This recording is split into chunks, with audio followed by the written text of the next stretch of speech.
Hi folks, the photo professor here, Jen, to teach you a quick and simple way to make your contact sheets using Adobe Bridge. So I'm going to jump over here into Bridge. And as you can see, I've loaded up some images. You'll notice here along the top tab, I'm in Essentials right now, so I can see all of my images that I want to make into my contact sheet. And folks, just as a reminder, Bridge is handy, especially for my video students. It's a media viewer, meaning I can look, for example, here at a movie, I can click spacebar, and it will start to preview any media that I have loaded. You'll notice here, these are JPEGs. A lot of these are images from my friend's point and click camera. But in order to make a contact sheet, we need to change out of Essentials and move over into Output, which is over here. So it gives us an opportunity here up at template on the right hand side. There's a few different setups. I'm going to click 4x5 contact sheet, and 4x5 contact sheet will give us 20 images per page. In page size, I'm going to go here to letter. That's what we use in North America. So we know letter size is 8.5 by 11 inches. If you don't have this set, please make sure that your width is 8.5 inches and your height is 11. Now your background color right now is white, that's fine. But this is really important here under resolution. You have to make sure it's set to 300 ppi before you hand in your work. And the reason for this being is so that I can zoom in and see the quality and detail of your work. Under image quality, I'm going to give it maximum, always 12. This means your file size will be a little bit larger, but that's okay because I want to be able to see the detail.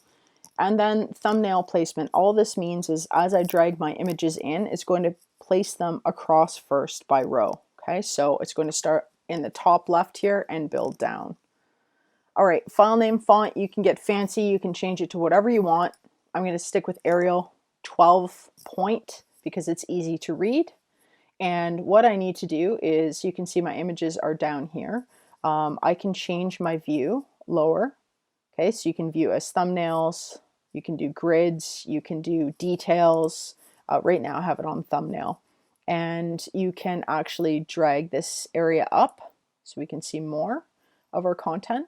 You notice it just stretched there. So say I want to make all of these images into my contact sheet. I'm going to select them. I'm going to hold Shift and click as I go. I can also zoom in and out. Notice this here. So that's far easier if you can want to zoom in and have a bunch. So for assignment 1, if you have 3 metering modes, you are going to be submitting 9 different images. And if you have 4 metering modes, you're going to be submitting 12 different images. Okay, so I've done that here, and I'm going to drag them in. There's 15 files. Okay, so a little bit more than 12. And you can see here that I've listed, here it is listed with the file information. For your particular assignment, you're going to want to go in here and make a note of your exposure levels.